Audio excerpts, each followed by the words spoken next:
Hoy en El Monedero Lleno, tenemos el honor de conversar con un profesional con una trayectoria destacada en la industria financiera, con más de 25 años de experiencia en la banca y la gestión de equipos. En el año 1996 hasta el 2002 trabajó en el Banco Higgins en Chile. En 1997 ese banco se fusiona con el Banco Santiago. El Banco de Santiago se fusiona en el año 2002 con el Banco Santander y después de 2 brillantes décadas presenta su renuncia. Su carrera comenzó con pasos firmes en 2004, cuando recibió su primer nombramiento a cargo de una mesa de operaciones.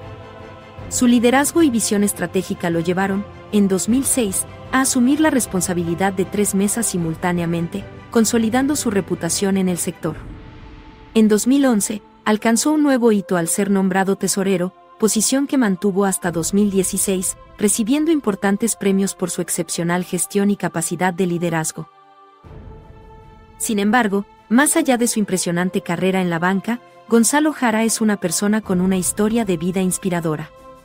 Hijo menor de una familia pequeña, enfrentó una pérdida significativa a los 13 años con la muerte de su padre en un accidente. Su padre, un hombre cariñoso pero exigente, le inculcó desde pequeños valores fundamentales como la responsabilidad, la dedicación y el desarrollo de los talentos propios.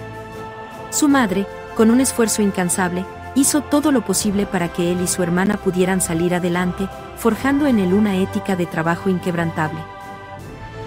A nivel personal, Gonzalo ha construido una hermosa familia junto a su esposa, con quien comparte una historia de amor que comenzó cuando él tenía 11 años y ella solo 9.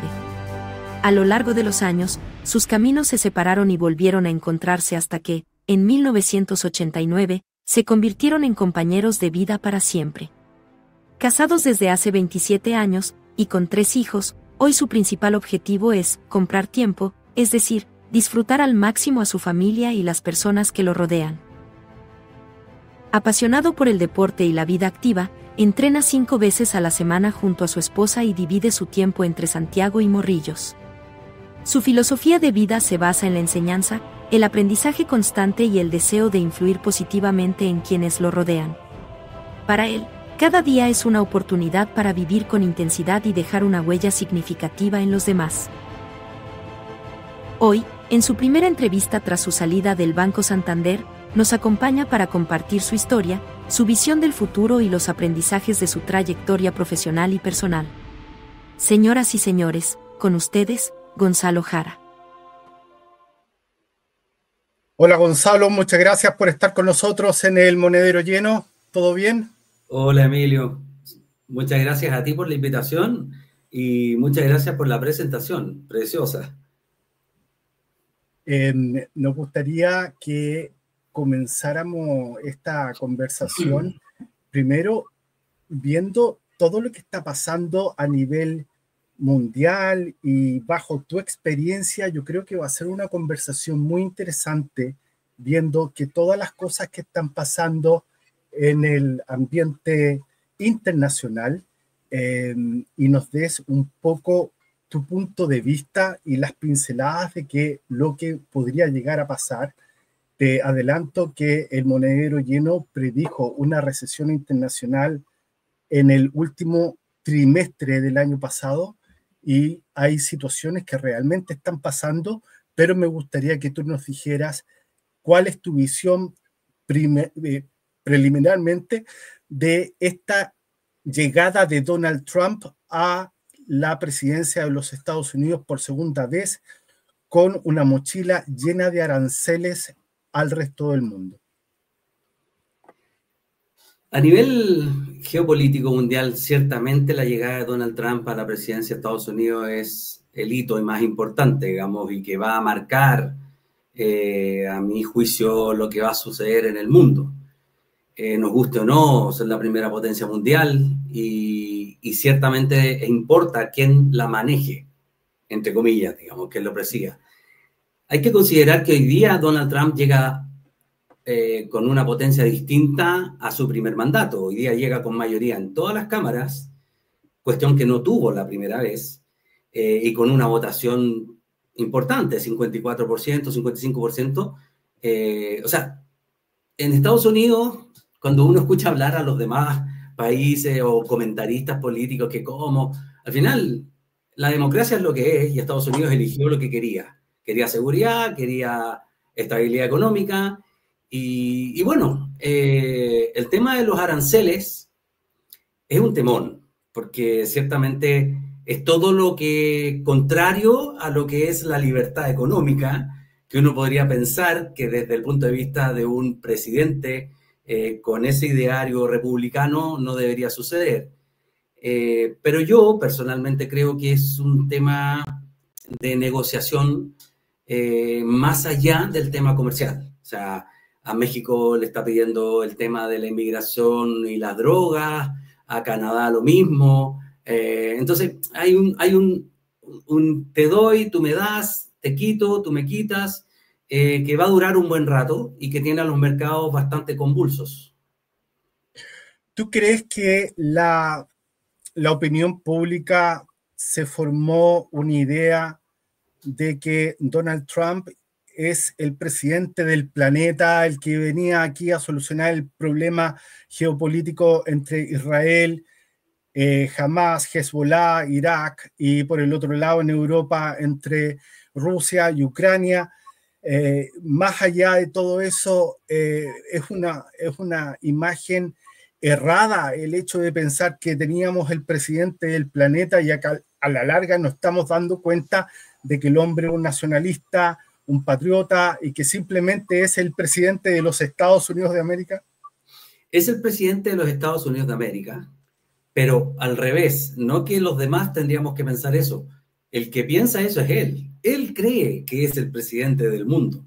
Entonces, él va y se sienta, incluso antes de asumir, ya había tenido reuniones o conversaciones con Putin y con Zelensky.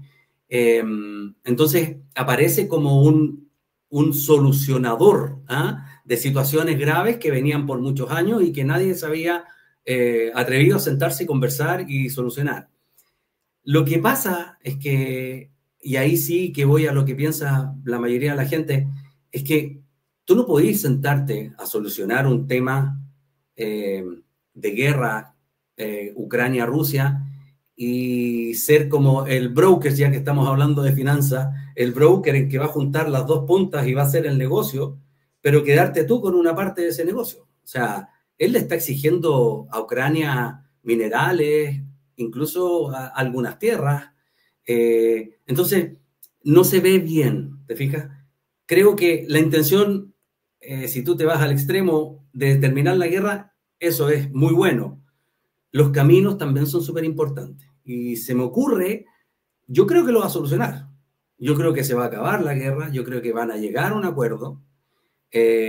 Lo mismo va a pasar en Israel, porque la relación de Israel con Trump es la relación. Entonces, creo que eso de a poco va a solucionarse. O sea, hace un año eso no tenía por dónde. Hoy día al menos vemos la luz al final del túnel. Las criptomonedas, cuando llegó el presidente Trump a la Casa Blanca por segunda vez, llegaron a los $100,000 a la primera semana de que el presidente haya asumido como mandatario. Hoy día va en los 70,000 cayendo. El oro, como metal precioso, refugio en tiempos de crisis, empezó a subir de una forma bastante inusual, e incluso hemos visto que algunos países están haciendo de una cantidad importante del metal precioso. ¿Esto te estaría anunciando climatológicamente que viene una tormenta, o son simplemente precauciones que está tomando el mercado y los países que obviamente que están protegiendo su economía a lo que podría llegar a venir en los próximos meses? Mira, las cripto, básicamente tú te refieres al Bitcoin, que estaba en 100,000 y que esa era una resistencia muy importante que era difícil de pasar a la primera, independiente de Trump. Luego, él era muy favorable a todo este tema de las cripto. Entonces, cuando aparece que ya está de presidente, todas las criptos volando, luego él dice que va a armar un fondo estatal de criptos. Así como tú tendrías un respaldo en oro, él quería tener un respaldo en cripto. Volvieron a volar, pero él no nombró al Bitcoin, sino que nombró 2 o 3 monedas distintas al Bitcoin y de nuevo se volvió a caer. Entonces, ahí hay temas de mucha especulación. Yo lo llevaría más a los temas reales, el Standard & Poor's, qué está pasando en el fondo con el Nasdaq, qué va a pasar en el fondo con las bolsas en general y las acciones de inteligencia artificial y de todo este nueva ola que viene que no existía en su primer mandato. Con respecto a la recesión, me cuesta pensar.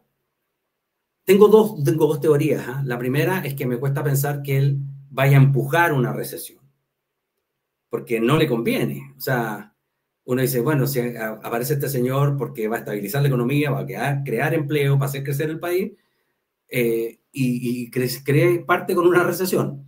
Por otro lado, mi otro pensamiento es que efectivamente él puede impulsar una recesión y hacer una salida muy rápida, con bajas de tasas, con política fiscal expansiva, con bajas de impuestos. Entonces, ahí sus políticas económicas serían mucho más fáciles de ejecutar con una recesión en ciernes, ¿te fijas? El tema por la otra parte de Estados Unidos, hemos visto también incluso que a mediados o a fines del año pasado, los BRICS también se han fortalecido, se han unido, han tenido una reunión incluso en Rusia, cuando estaban al medio de una guerra. ¿Cuál es tu impresión del grupo BRICS y su implicancia real en los mercados internacionales, Gonzalo? Mira, la implicancia es grandota. O sea, lo que pasa es que uno no dimensiona, pero si tú te ponías a pensar, China tiene 1.400 millones de habitantes, India lo mismo, Brasil, Rusia, o sea, son potencias que en estricto rigor tienen menos mercado desarrollado en años, así como lo tiene Estados Unidos, si puedo hacer una comparación. Entonces, les falta eso, pero que son un tremendo potencial potencia, valga la redundancia, es así. Y los mayores compradores de oro, dado que tú habías comentado el tema del oro, han sido los BRICS. Ha sido China, ha sido Brasil, ha sido India, entonces Rusia. Entonces, algo están planeando. De hecho, se comentaba en mercado que ellos estaban planeando tener una propia moneda respaldada por oro, que en estricto rigor sería una tremenda moneda, porque todas las demás monedas, el dinero fiduciario está respaldado por deuda. De los bancos desplazando al dólar incluso, ¿no? Eso es lo que buscan ellos. Eso es lo que ellos buscan. Pero entró Trump y les advirtió y les ofreció aranceles que si no consideran al dólar como moneda de cambio. Bueno, es lo que te digo. Al final, él usa esto de los aranceles para que nadie haga algo que a él no le acomoda. ¿Te fijas? Yo sé que a ti te gusta mucho el deporte y quiero hacer una especie de analogía con lo que te quiero preguntar. Yo me acuerdo que en los mejores momentos de Cristiano Ronaldo en el Real Madrid, cuando venían los cambios de temporada, él siempre se quejaba de que el Real Madrid no lo quería, que a él no lo valoraban, se ponía a llorar para que le subieran el sueldo y para que obviamente le aumentaran su contrato.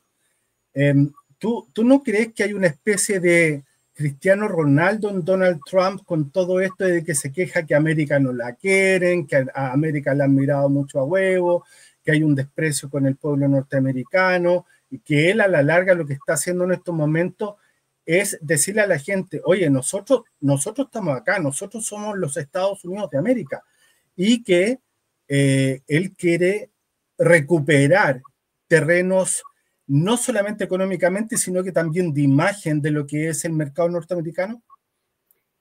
Sí, hiciste un buen símil, pero hay una diferencia ahí. Cristiano era un atleta totalmente destacado y que si se salía de Madrid se podía ir a donde quisiera. Trump yo creo que lo quieren, y si lo quieren algo, es en Estados Unidos. Sí que él es un patriota, como dices tú. Él también cree que en el fondo Estados Unidos, no es que lo hayan mirado en menos, porque yo creo que es muy difícil mirar en menos a Estados Unidos, pero sí que se han aprovechado mucho de Estados Unidos.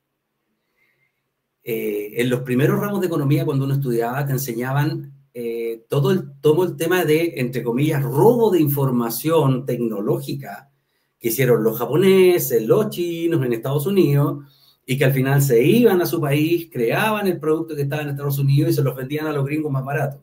Entonces, a eso se refiere un poco, han usufructuado mucho de nuestro trabajo, de nuestra creatividad.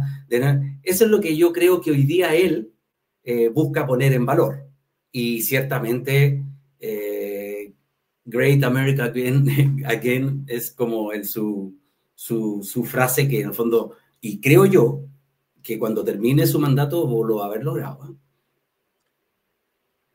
Esa relación que la gente siempre le llamó la atención en la campaña entre Elon Musk y Donald Trump, ese matrimonio, si se puede llamar matrimonio, tú me entiendes lo que estoy tratando de decir, entre la empresa privada, el multimillonario más grande del planeta, junto con el presidente del país más poderoso del mundo, lo tienen ahí, y en estos momentos nos estamos dando cuenta de que esa alianza está provocando un desorden en los mercados. Y me quiero detener en esto porque a mucha gente en los mercados le está llamando mucho la atención el hecho de que Tesla vaya bajando tanto, sabiéndose que está amparado bajo el paraguas de Donald Trump. Ahora, también llama mucho la atención que Tesla sea la única empresa de Estados Unidos que arme sus vehículos desde el primer tornillo hasta el wipe que le colocan dentro de la guantera para cuando limpian cualquier cosa, que sea hecho en Estados Unidos. En cambio, por ejemplo, las otras empresas como la GM, que tienen que traer cosas desde Canadá o que tienen que tener repuestos desde México, y que incluso el gerente comercial dijo, es que yo no puedo llegar a construir fábricas de la noche a la mañana y terminar de hacer el coche dentro del territorio norteamericano, me voy a demorar 5 o 10 años y a lo mejor más. ¿Qué te parece todo este tema de esa relación que se ve que hoy día, en estos momentos, se ve mucho la protección que está teniendo Trump a esa empresa? De hecho, hace 48 horas atrás, él dijo que se iba a comprar un Tesla y que lo creo compró. que se compró. Y apareció con un Tesla, arriba de un Tesla, al frente del Capitolio. O sea, dame una mejor publicidad. Un espectáculo. Yo creo que es un espectáculo. Creo que Elon Musk es un espectáculo.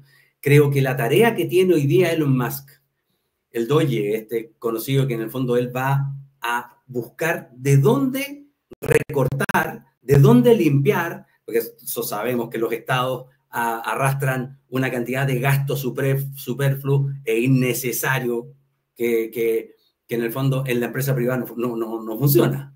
Entonces, poner al tipo más exitoso del mundo a hacer esa pega, creo que es un golazo el que se anotó. Elon Musk puede construir su auto totalmente en Estados Unidos, como dices tú, desde la A a la Z, porque Elon Musk optó por esa estrategia competitiva a nivel corporativo, cuando hablamos de grandes corporaciones, de la diferenciación. Y la diferenciación a Elon Musk se la pagan. Por lo tanto, él no tiene un tema de precio. A diferencia de Ford o Dodge, que tienen que incluso colocar sus fábricas en México, tienen que colocar en partes baratas, porque tienen que abaratar, porque ellos compiten en... O sea, esta Tesla acá para que se vea, y por acá abajo, todas las demás.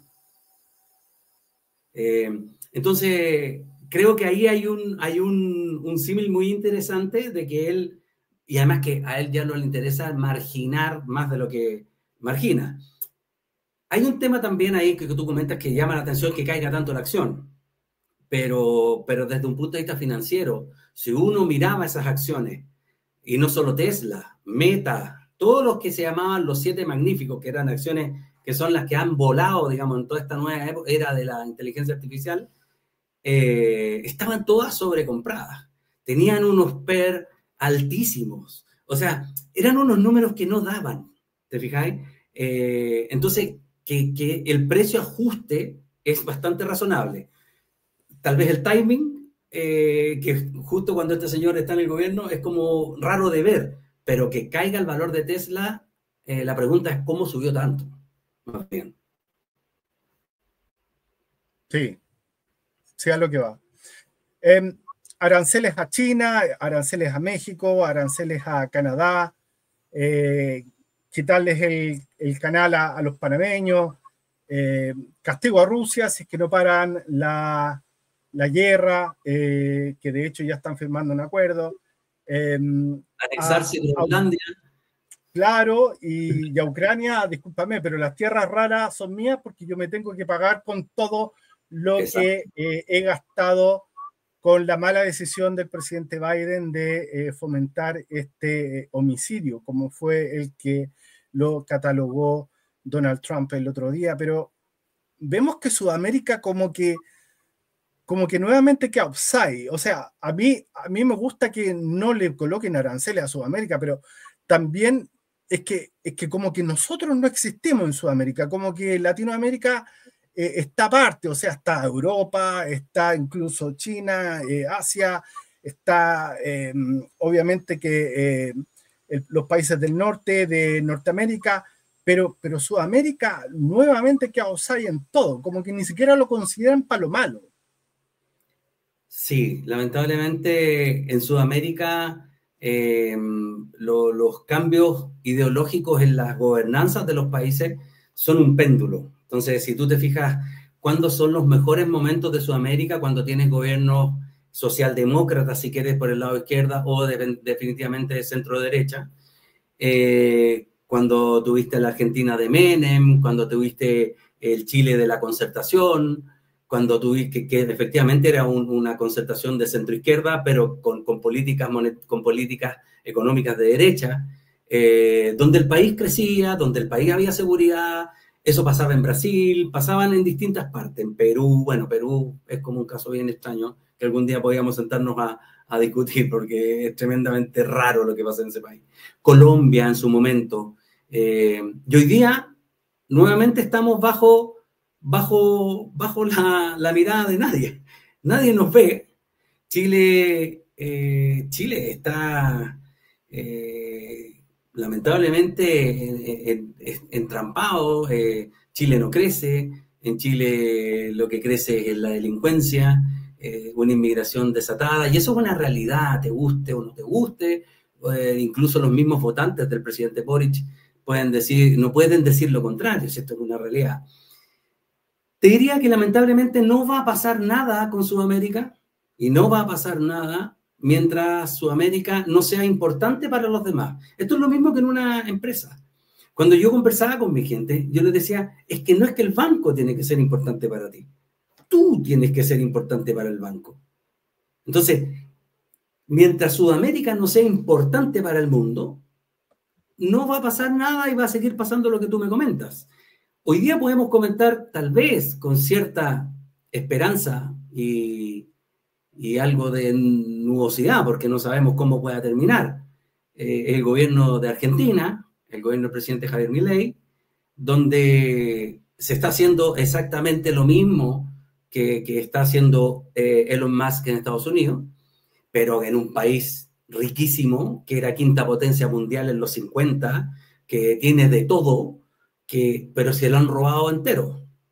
Donde en 100 años, el otro día leía, en 100 años, el primer gobierno distinto al peronismo que pudo terminar fue el de Macri, el anterior, que lo pudieron terminar. Y hoy día uno ve las protestas que están armando cuando Milei salió elegido con el 54%, cuando hoy día tiene una buena visión por parte de la gente, y lo que está haciendo este señor es recortar lo que tenga que recortar, porque efectivamente de ahí salieron los ñoquis. En Argentina es el paraíso de los frescos, digamos, por la parte de la parte estatal. Otra cosa que está creciendo mucho en Chile, que desgraciadamente hay que decirlo, los números son los números, como decía el expresidente Piñera. La deuda externa de Chile hoy es de 254.443 millones de dólares. Sí. Voy a repetir la cifra, son 254.443 millones de dólares. Sí. En junio del año pasado, aumentó 11.000 millones de dólares. Esto va a ser un legado para el próximo gobierno, independientemente del color político que sea. ¿Qué se hace cuando hemos copado nuestro poder negociador en el extranjero, en los bancos internacionales? ¿Qué se hace cuando ya no hay más créditos? ¿Qué se hace cuando se tiene que negociar la deuda y pagar intereses más caros en un país donde las necesidades son evidentes? Es algo brutal. Ese número que comentas tú equivale al 70% del producto chileno. O sea, estás hablando de niveles de deuda de países desarrollados. Entonces, esto es como muy simple. Alguna vez discutía con algún amigo y yo le decía, si yo voy al banco y al lado tengo a Luxich, ¿a cuál de los dos le pueden prestar más plata? ¿O a cuál de los dos le van a dejar mayor espacio de deuda? Obviamente a Luxich. Si yo me comparo con Alemania, que es muy divertido porque aquí tú escucháis políticos que te dicen, no, pero los ratios de deuda de Alemania son mucho mayores. Alemania. O sea, ¿de qué hablamos? Primer mundo. Entonces, lo que está pasando en Chile es peligroso y lo que tú dices que no es que solo va a ser un lastre para el gobierno que venga. Es un lastre no ya para mis hijos, para mis nietos. O sea, porque al final esa deuda la paga uno. Los estados no producen nada. Los estados no producen. Los estados quitan y de eso viven. Y cuando no les alcanza lo que quitan, se endeudan para que tú pagues además.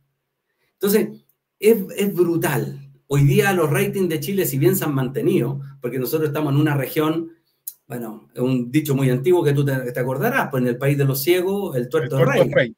Claro, entonces uno dice, claro, Chile mantiene, sí, mantiene, pero con unos ratios totalmente... Chile no crece. Si lo fundamental en esto es importante, crecer.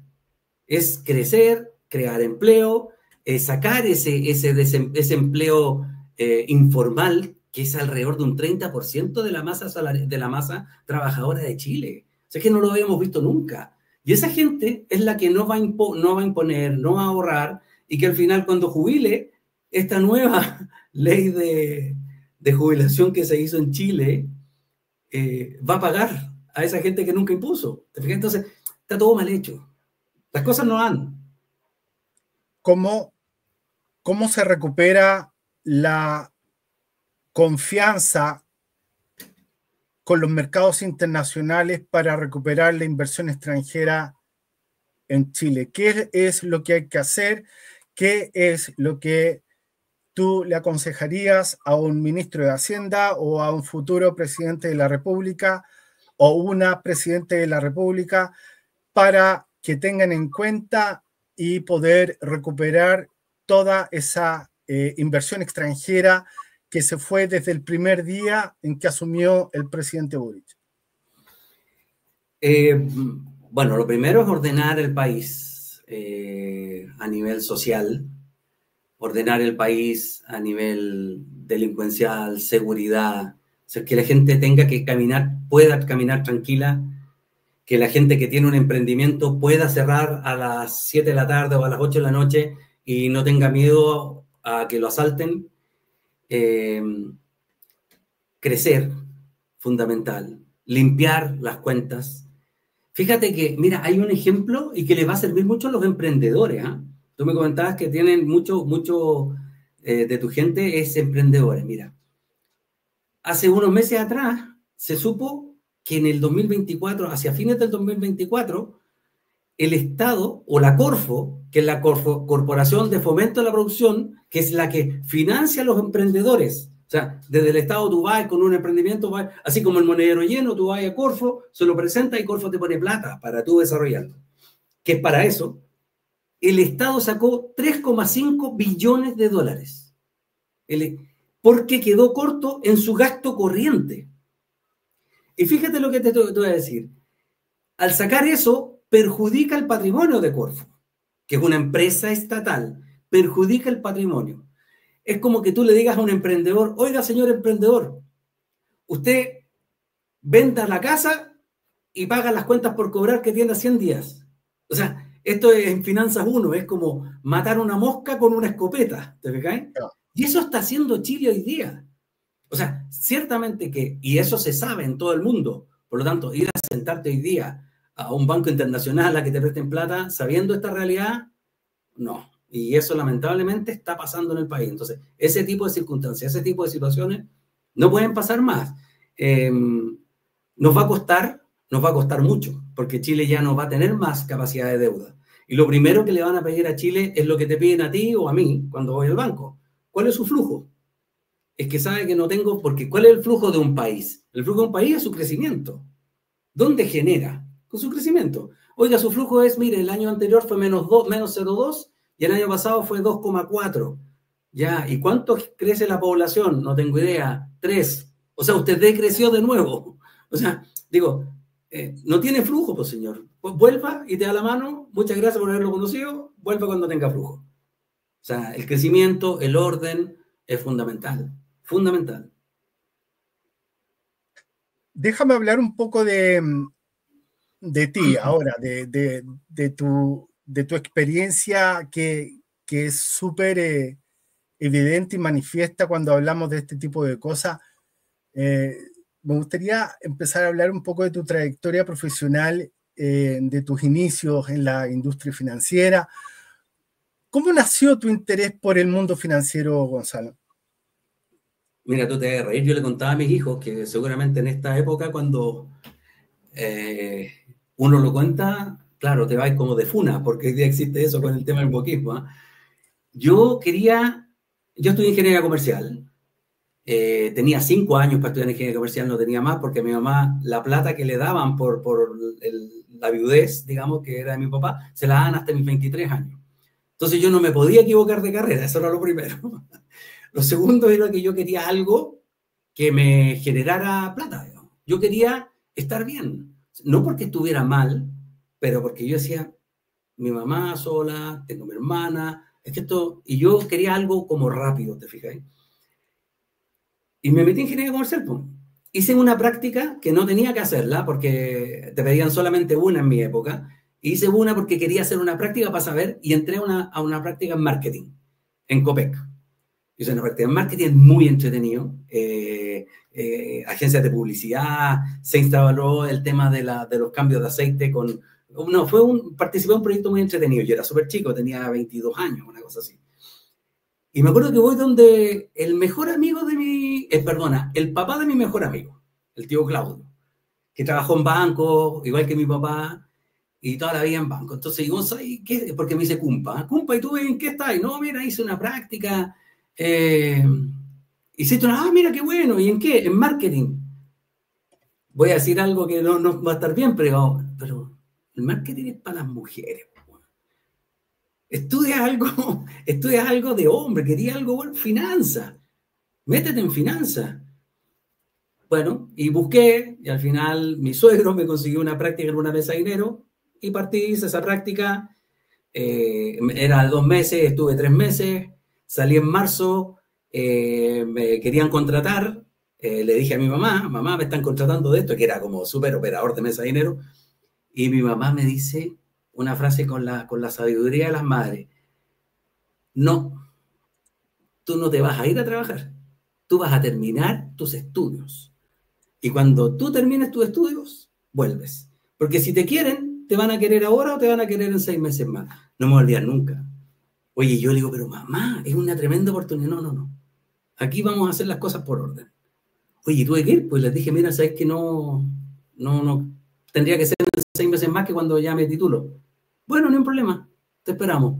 Y bueno, y entré a trabajar y fue, oye, bueno, son cosas que uno se va acordando. Y claro, y ahí fue un banco más chiquitito que lo que es el BBVA hoy día, BBVA. Después me contrató el Banco Higgins. El Banco Higgins en esa época era como pasarse, ponte tú, sobre el equipo de fútbol de la Unión Española al Colo-Colo, ¿cachai? El O'Higgins era grande.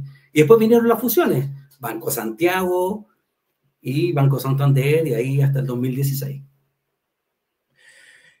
Tu primer gran nombramiento, si no me equivoco, fue el año 2004. Sí. ¿Cómo fue esa experiencia? ¿Cómo lo sentiste? ¿Cómo lo viviste? Fíjate que, sin sonar un poco soberbio, yo siempre trabajaba para tener algo más de lo que estaba haciendo. Ser operador es una muy buena pega, ganáis muy buena plata, pero yo siempre quise más que eso. Entonces, cuando me nombran subgerente de moneda extranjera en ese momento, a cargo de 4 personas, creo, una mesa, yo lo sentía que yo, entre estricto rigor, lo merecía, ¿cachai? Porque yo ya estaba haciendo cosas distintas a las que hacía un operador de mesa de dinero. Si quieres vuelvo al tema, yo, así, a Gonzalo Jara, en esta estrategia de corporativa de diferenciación, o sea, de estrategia competitiva, yo era diferenciación. O sea, yo siempre quería ir más allá. Siempre hacía cosas distintas a las que hacía un trader, que era llegar en la mañana muy temprano, leer y ponerse a operar, ganar o perder plata e irse para la casa. Yo siempre buscaba más cosas. Entonces, me lo tomé bien y me lo tomé como una oportunidad tremenda para dar mi salto, que yo siempre quise, digamos. El 2006 entonces fue el otro gran salto donde estabas a cargo de 3 mesas. ¿Cómo manejaste el crecimiento en el aspecto de las responsabilidades? Eso fue, ya ahí en ese momento ya tú estabas más fuera, ya tenías que gestionar desde una oficina, yo ya no estaba dentro de la tesorería, de la mesa, digamos, tenía 3 mesas a cargo, y ahí ya te toca el tema de más gestión de personas, y gestionar equipos de alto rendimiento, y que son equipos que pasan por montañas rusas de emociones, o sea, te está yendo muy bien, te está yendo muy mal, así son las mesas de dinero. Y teníamos muy buena, te diría, relación. Yo trataba de darles todo lo que ellos necesitaban, pero a su vez también les exigía como a los mejores. Y nos iba bien. Fuiste tesorero hasta el año 2016 y recibiste premios por la gestión de equipos. Sí. ¿Cuál crees que fue la clave de tu éxito en el liderazgo? Yo creo que el liderazgo es algo que uno, mi sensación es que uno nace. Es muy difícil crearlos, porque el liderazgo implica muchas más cosas que solamente hablar fuerte, o hablar claro, o saber decir que no, o efectivamente saber decirle a la persona que tus exigencias son para hacerlo un mejor profesional. Yo busco que tú te desarrolles profesionalmente. Ese es mi trabajo. Y si tú no te estás desarrollando profesionalmente, yo no lo estoy haciendo bien. Entonces, ese era mi objetivo, siempre, con cada una de las personas. En la tesorería yo al final tenía 88 personas a cargo.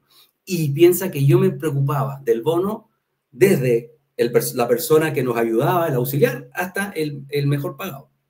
Me preocupaba personalmente de cada uno. Y creo que eso tenía como un valor y era un sello que al final la gente valoraba, fíjate. Yo me gané el año 2014 el premio embajador, no sé si puedo decir la marca del banco, pero... Juegue, no hay ningún problema. Embajador Santander, que en el fondo te daban el premio al ejecutivo que tenía todos los valores que el banco buscaba. Entonces era un premiazo, o sea, era como ganarte el Nobel, o así para los científicos. O el balón de oro, el balón de oro. El balón de oro, o el Oscar para los actores. Entonces ya con ese te podías morir, ¿cachai? Entonces fue súper bueno, un tremendo premio. Y nada, pues, y viene al final esta salida del 2016 bastante abrupta, bastante dolorosa por lo demás, que al final el dolor fue posterior, fue como esas cosas, fue como cuando se murió mi papá, cuando yo tenía 13 años. Como a los 15 años recién empecé a echarlo de menos, ¿te fijas? Y cuando salí del banco, fue así, o sea, fue una tontera del porte de una catedral, por supuesto que fue el primer culpable soy yo, un error mío, de que aparece una chica que había trabajado con nosotros en el banco. y era diciembre. Dame un segundo, Gonzalo, porque quiero que coloquemos a la gente en contexto, porque nos estamos remontando al año 2016, estamos hablando de país Chile, estamos hablando que tú estás a cargo de una cartera muy importante en uno de los bancos más importantes del planeta, podríamos decir. Así, sí, de Europa al menos. Y obviamente que dentro de estos 25 años de trayectoria que tú has tenido, tú saliste abruptamente del Banco Santander, pero me gustaría que metiéramos más en contexto a la gente, especialmente de las nuevas generaciones y de la gente de otros países que no tienen ni idea qué fue lo que pasó, ¿me entiendes? Y me gustaría escucharte a ti como un espectador más y que nos dijeras qué fue lo que pasó y por qué saliste del Banco Santander. Fueron 20, de estos 25 años, 20 fueron en Banco Santander. Bueno, como te contaba, en diciembre del 15, apareció una niña que había trabajado en el banco y nos fue a ver a mí y a otros compañeros. Mira, hoy estoy trabajando en un fondo, así que si pueden invertir plata en este fondo y que bla, bla, bla. Y yo, mira, flaca, yo no me acuerdo ni el nombre. Estoy en diciembre, estoy viendo los temas, los presupuestos, así que hablemos en enero. Entonces, no, que por favor, que pucha, que no sé qué, que justo tengo que cerrar el año, que bla.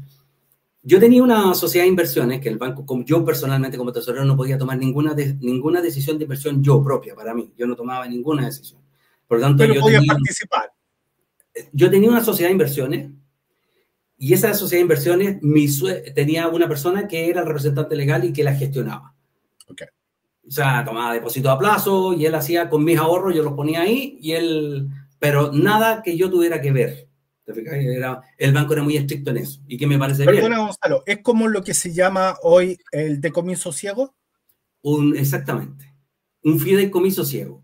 Que en el fondo lo dejáis ahí y tú, una persona de confianza tuya, lo ve. Eso el banco te lo permitía porque en el fondo de alguna parte podéis dejar tu plata para acá abajo el colchón. Entonces eso yo hacía. Y fíjate que me llama esta niña y pasa todo esto. Y yo le digo a mi suegro, lo llamo por teléfono, le digo, oye, ya mira, te va a llamar tal niña, ponle 10 millones de pesos en su fondo y bla.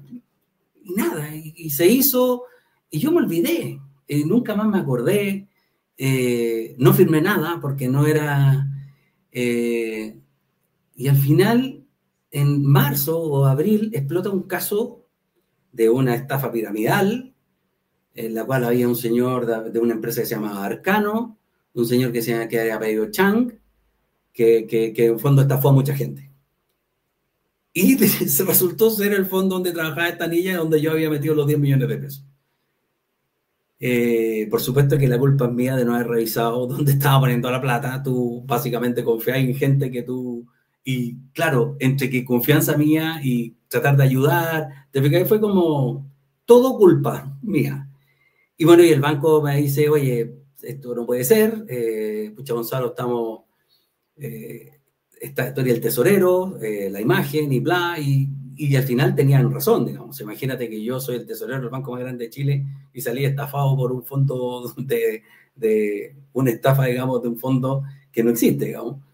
Es como te decía el otro día, que como que le hagan una estafa a un PDI, pues, ¿cachai? De un policía. Entonces conversamos, al final llegamos a un acuerdo y salí con mis 20 años pagados, no hubo nada, o sea, todo perfecto, y la idea era, como son las grandes corporaciones, tener una idea base, digamos, que fuera para todos de mi salida. Y que al final no se cumplió por parte del banco, pasaron los días, ya aparecían los diarios, quedó la escoba, ¿cachai? Y que todo el mundo que me veía, no, pero Gonzalo, es una estupidez, seguro eso va a pasar. Y todos los mismos esos que me decían que era el mismo sistema, nunca más me contrataron. O sea, fui bloqueado totalmente porque haber hecho, digamos, por haber cometido un error que no perjudicó en nada al banco, solamente me perjudicó a mí y que me cortó la carrera profesional. O sea, yo hoy día podría estar trabajando perfectamente. O sea, a mí me faltaron por lo menos 10 años más de trabajo corporativo, ¿te fijas? Pero bueno, la vida es lo que es y las cosas pasan cuando tienen que pasar.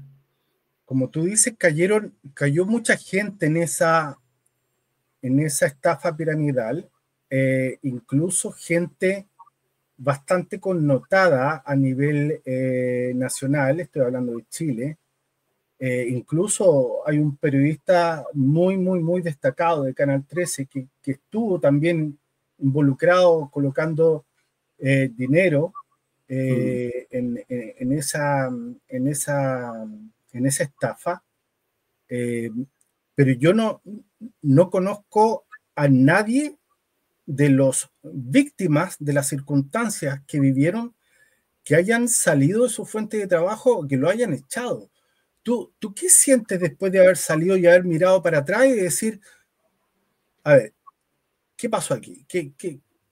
¿Cómo te sientes tú en estos momentos de mirar para atrás y decir, me fui? Mira todo lo que hice, mira todo lo que entregué, mira todo lo que construí, y a la larga me están diciendo, te tienes que ir. Sí. Esos premios que tú comentabas de temas de gestión de equipo eran básicamente por la forma que yo tenía de gestionar el recurso humano. Yo era si lo pones de alguna manera, un kamikaze. Yo tenía mi equipo atrás y yo me jugaba por mi equipo en todas partes, en recursos humanos, en la parte de que tenían que buscarles para que ellos pudieran estudiar, que pudieran hacer cosas, que tuvieran todas las cosas que ellos necesitaban para trabajar. Y al final tú vas generando ciertos resquemores, ¿cachai? En otras áreas. Yo tengo la impresión de que ciertamente se hizo mal.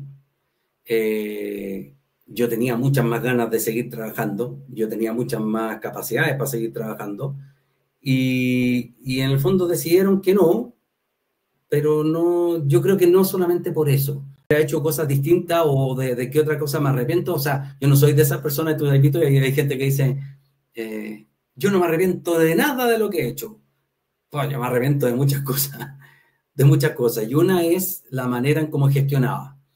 Si bien no hacia mi equipo, sino que de cara a tus pares, digamos.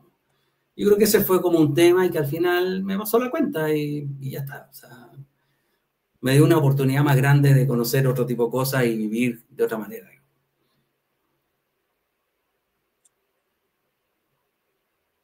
Cuando ocurrió toda esta situación, me imagino que, como dijiste delante, a ti te costó tiempo de recuperarte emocionalmente, me imagino que bastante.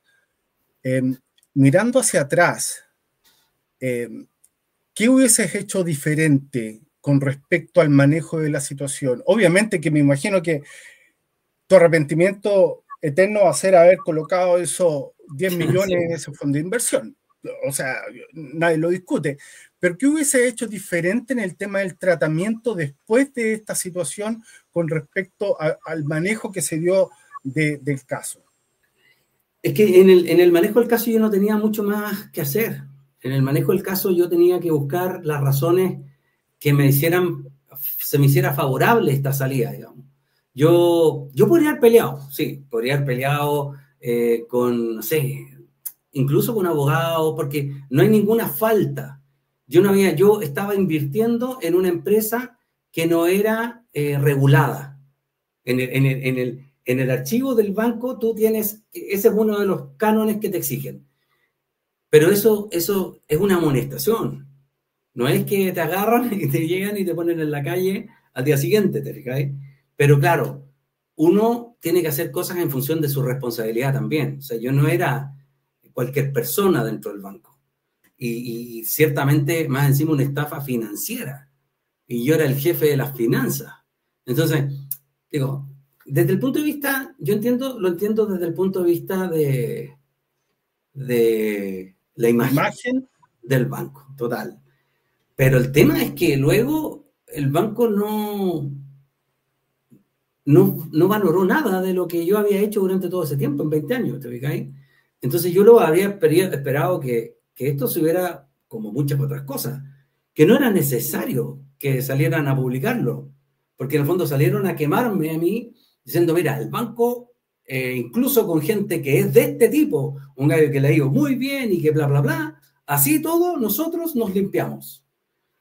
Entonces me usaron para eso y no, ahí yo creo que fue una muy mala jugada por parte de ellos y triste para mí, pues, ¿cachai? Porque al final me cancelaron, ¿cachai? Y nunca más nadie me contrató, a excepción de un par de empresas que me contrataron después, que ni se fijaron en eso, solamente en quién era yo y que, bueno, lo agradezco, ¿no? ¿Qué haces hoy día? ¿En qué te desenvuelves profesionalmente? Hoy día hago lo que siempre he sabido hacer, pero con mi plata. Me levanto muy temprano, leo mis informes, invierto mi plata, armé un fondo chiquitito con un par de amigos donde gestionamos inversiones de personas conocidas, porque tampoco quiero hacer algo muy grande, tampoco tengo ganas, digamos. Pero al final era la típica, oye, mira, Gonzalo, tengo tanta plata, ¿qué puedo hacer? Era la típica, te llaman tus amigos, tú, porque los que son doctores, dentistas, no tengo idea, o sea, gente que no tiene por qué saber y que yo a todos les he ayudado. Ahora les digo, mira, es súper simple, ¿querí invertir como invierto yo? O sea, yo llevo 9 años sin trabajar, sin recibir remuneración. Y gracias a Dios me he podido mantener. Háblame un poco de tu infancia y esos valores familiares. Fuiste el hijo menor de 12 en una familia pequeña, marcada por la temprana pérdida de tu papá. ¿Cómo impactó ese momento en tu vida y en la forma en que enfrentas los desafíos en la vida adulta? Yo creo que es súper fuerte. Cuando tú ves un niño yo veo un niño de 13 años y digo, bueno, cabrón chico. Y ese era yo cuando mi papá falleció. Eh, pero también tuve una tremenda madre, una mujer incansable, que en el fondo se bloqueó para ella y se entregó a mi hermana y a mí para que nosotros pudiéramos estudiar y salir adelante. O sea, yo tengo esa visión. De mi padre tengo muchas cosas, un tipo súper exigente, que me acuerdo muchas frases de mi papá que yo era como su regalón, porque yo además era bueno para los deportes, y a mi papá le gustaba mucho el deporte, yo era bueno para el fútbol, era bueno para el atletismo, hacía de todo y de todo me iba bien.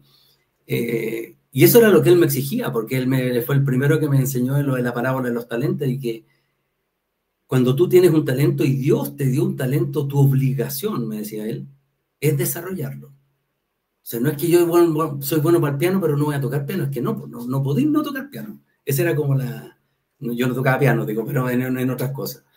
Y en los estudios, entonces creo que eso fue como lo que me marcó. Y luego ver a mi madre, digamos, como fue de guerrera, digamos, para lograr todo lo que logró. Mi mamá no tenía estudios secundarios, mi padre tampoco. Y ellos se mataron porque nosotros nos fuera súper bien y gracias a Dios y al esfuerzo, digamos, de todos lo hicimos súper bien. A mí me contaron por ahí que tú tienes una historia con tu señora bastante interesante que se remonta desde tu infancia. Ya Sí. llevan 28 años de casado, pero cuéntanos un poco el tema de la historia de ustedes juntos, por favor. Bueno, la primera vez que yo le pedí pololeo a mi señora, digamos. A mi polola, Claro, cuidado. yo le digo polola todavía, porque hoy día tenemos una relación muy entretenida. Yo tenía 11 años, el año 1981. Me dijeron, mira, ahí anda, hay una cara que anda detrás tuyo, y era pecosita, muy linda. Y yo, le voy a pedir pololeo, pues, y partí, pues, porque era un pasaje que queda al lado mío. Y fui caminando, toqué el timbre y ella sale de su puerta y le pregunté si quería pololear conmigo. Entonces me dice, bueno, ya, pues, más rato tengo a buscar en bicicleta, le en una bicicleta SIC y que se subían atrás, ¿cachai?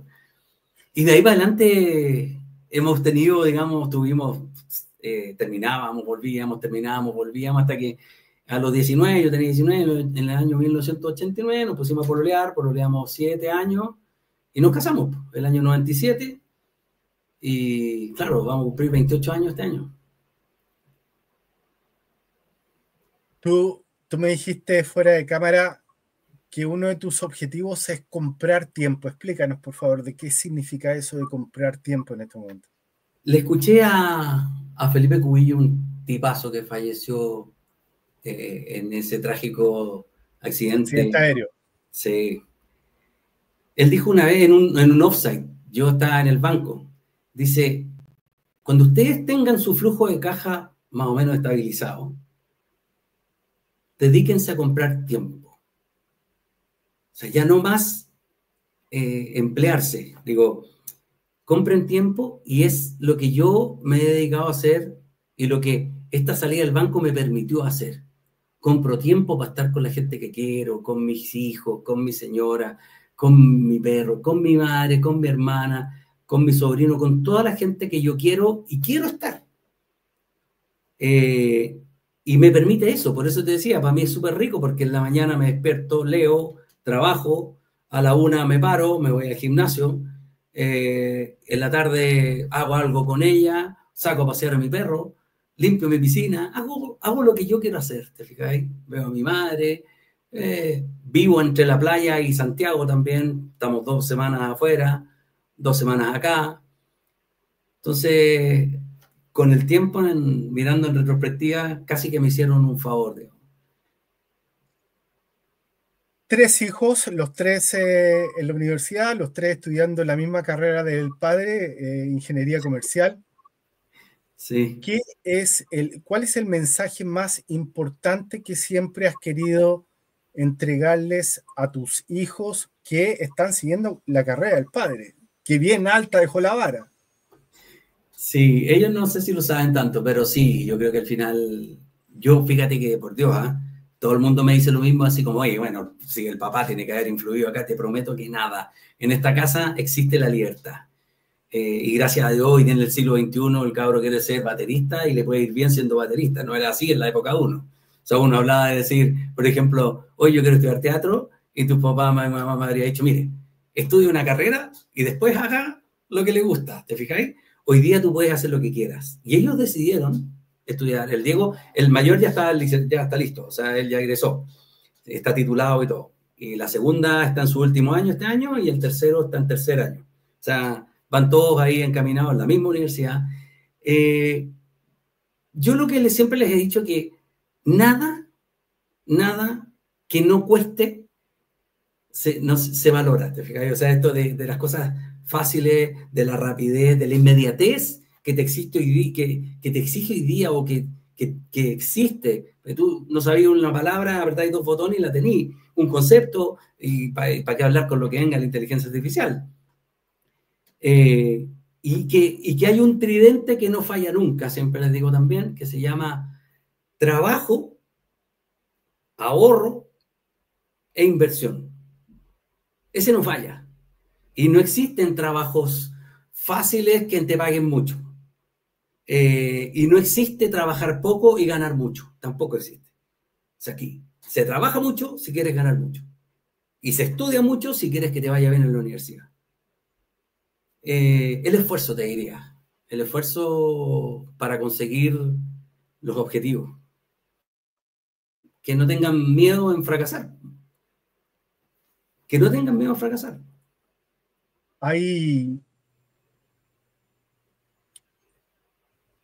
Veo en tu rostro que hay siempre como ganas de enseñar y aprender. ¿Cómo aplicas esto en tu día a día?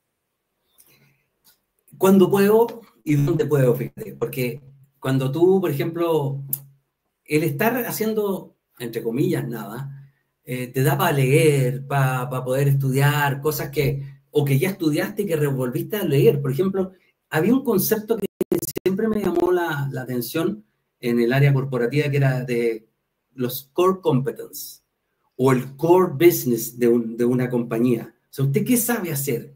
¿Qué es lo que sabe hacer? Y ese ejemplo muy bueno que alguna vez aprendí en el MBA, de los que son esta compañía de aire acondicionado, Honeywell, que es muy conocida, que nosotros hicimos el caso. Entonces, esa compañía era una compañía de turbinas de avión. Y que para la Segunda Guerra Mundial se van a piso y se les complica todo, cero ventas y todo, y dicen, ¿qué sabemos hacer nosotros? ¿Cuál es nuestro core business?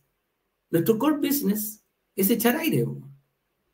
Bueno, sigamos echando aire, ¿te fijáis? y una compañía que se transformó, entonces, teniendo claro tu core business, es muy difícil que te vaya mal. ¿Cómo practico yo eso con el coaching? A mí me gusta, ¿qué es lo que yo sé? Cuando tú me preguntas, oye, ¿cómo crees tú? ¿Por qué te fue bien? ¿Por qué hiciste esto? ¿Por qué?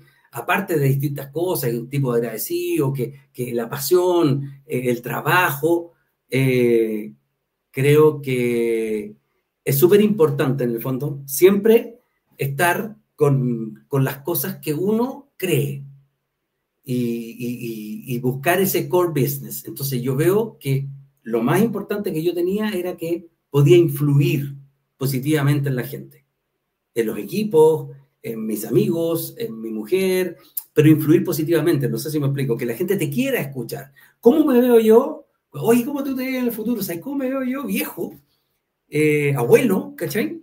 Y con puros cabros jóvenes sentados. Y contándole historias y contándole vivencias, ¿cachai? Que ellos las puedan... Eso me encanta. De hecho, tengo algo pendiente que ya estoy pensando que empecé a amasar en el verano pasado, que es que quiero escribir un libro. Ese va a ser como mi último objetivo. Gonzalo, ¿qué consejo le darías a las nuevas generaciones que se están comenzando en este mundo de las finanzas, en el mundo financiero? A los que son jóvenes, que tomen decisiones y que se arriesguen y que fracasen y que se equivoquen, que no pasa nada, que no pasa nada. Porque si tú la plata te la ganaste bien, haciendo las cosas bien, la vas a recuperar. Hay tiempo para equivocarse. Cuando eres joven, yo les digo, mira, alguna vez fui a despedir, me llamando a Recursos Humanos porque se iba todo el equipo de los niños, la gente que había hecho práctica. Estaba ahí en un salón. Entonces me voy, Gonzalo, tú puedes ir a hablarles. Y bueno, y les estaba hablando y les digo, aprovechen de equivocarse. Oye, y tal, el gerente de Recursos Humanos, entonces me miran, ¿qué le está diciendo? O sea, equivóquense. Equivóquense porque para ser exitoso, tú tienes que equivocarte. Y para poder equivocarte, tú tenés que ser valiente de atrever. Entonces, eso de que no, es que no me va a resultar, no, sácate esa barrera. En las finanzas, nada es gratis. Todo lo que sube, cae. Y si no estudias el comportamiento de un activo o el comportamiento de una cartera, si no la estudias, si no tienes acá lo que le está influyendo, la probabilidad de éxito se achica demasiado. Es un muy buen consejo. Yo creo que es muy certero justamente para quienes están comenzando en este mundo financiero. Pero si tú pudieras darle un consejo al Gonzalo Jara de hace 25 años, ¿qué le dirías? No sé, yo creo que al Gonzalo Jara de hace 25 años yo lo ordenaría un poco. Lo ordenaría porque Gonzalo Jara sí tenía un objetivo clarito, que quería ser mucho más que ser operador de mesa de dinero. Pero habían cosas que... creo que le podría dar consejos como para que su camino hubiera sido con menos piedras. Que no confíe siempre tanto en la gente, porque lamentablemente el ser humano somos animales de supervivencia, ¿cachai? Nosotros tenemos que supervivir y para sobrevivir hay veces que tenemos que maltratar a otros. Y, te la hago súper simple. Yo en Facebook tenía una cuenta y cuando estaba en el banco, cuando estaba de cumpleaños, me escribían, no sé, hasta gente que no era ni siquiera mi amigo de Facebook, me escribían. Me llegaban, pero así, cientos de... Y yo tenía que mandarme el del clásico campeón, decir, oye, a todos les agradezco mucho, con un puro... Bueno, fueron pasando los años, hasta que hace un año saqué la fecha de nacimiento, porque ya nadie me saludaba. Y que no pasa nada, o sea, de verdad, uno al final, lo que es importante en la vida es esto, ¿cachai? Tú vas a tu teléfono y tú ves tus primeras 5 o 6 llamadas y eso es lo importante. Y seguro está tu señora, están tus hijos, está tu mamá, ¿te fijas? Eso es lo importante. Lo demás, te empezás a dar cuenta que no era tan importante y que era parte del personaje, que era el Gonzalo Jara, tesorero del banco más grande de Chile. ¿Cuál es la mayor lección de vida que has aprendido hasta ahora, Gonzalo? Hasta ahora, porque uno no para nunca de aprender. Hasta ahora creo que es que no es necesario entregar el cuero por nada ni por nadie que no sea tu gente, tu familia. Que no es necesario. Última pregunta antes de dejarte con el micrófono y darles una reflexión final a la gente, a la comunidad del Monedero Lleno, pero ¿qué legado te gustaría dejar, Gonzalo? Uf, no lo he pensado. Quiero escribir un libro, cada vez que me pasa tengo este tipo de entrevistas en distintas situaciones y se hace como un pequeño resumen de mi vida, desde que chico hasta ahora, siento que tengo mucha información para dar, mucha información que puede servir para que la gente pueda vivir mejor. Información / consejos. ¿Te gustaría dejar alguna reflexión o te gustaría dedicarle algunas palabras a la comunidad del Monedero Lleno antes de terminar esta entrevista? Decirles que el trabajo, el estudio, el entrenamiento son fundamentales para cumplir los objetivos. Eso de haber comprado Bitcoin a 1000 y que hoy día estén 70.000, bueno, habiendo pasado por 100.000, y que las cosas solo suben y muy rápido, esa no es la realidad. Esa no es la realidad de las cosas, sobre todo en el mercado financiero. En el mercado financiero las cosas cuestan y uno se puede equivocar y decidiste y al día siguiente decidiste de esta manera. ¿Qué nos pasaba a nosotros cuando tomábamos la decisión a las 8 de la mañana, la decisión de estrategia? Íbamos al mercado con una decisión de tomar ciertas decisiones, y nos sentábamos y cambiábamos todas las decisiones porque el mercado cambió. La vida cambia y cambia tan rápido que nosotros no nos damos cuenta. Por lo tanto, adecuarse es respirar. O sea, oye, no, yo me adecuo a los cambios. Flaco, tú estás respirando, no estás haciendo nada distinto. Entonces, trabajo, estudio y jugarse, digamos, cuando uno tiene objetivos, porque los objetivos sí son cumplibles. Y depende de uno. Gonzalo Jara, muchas gracias por esta entrevista. Te deseo lo mejor en tu futuro próximo y a ustedes, señoras y señores del Monedero Lleno, nos estamos viendo en la próxima entrevista, lo más probable la próxima semana. Que descansen. Tengan ustedes un buen fin de semana. Hasta luego. Chao. Chao, gracias.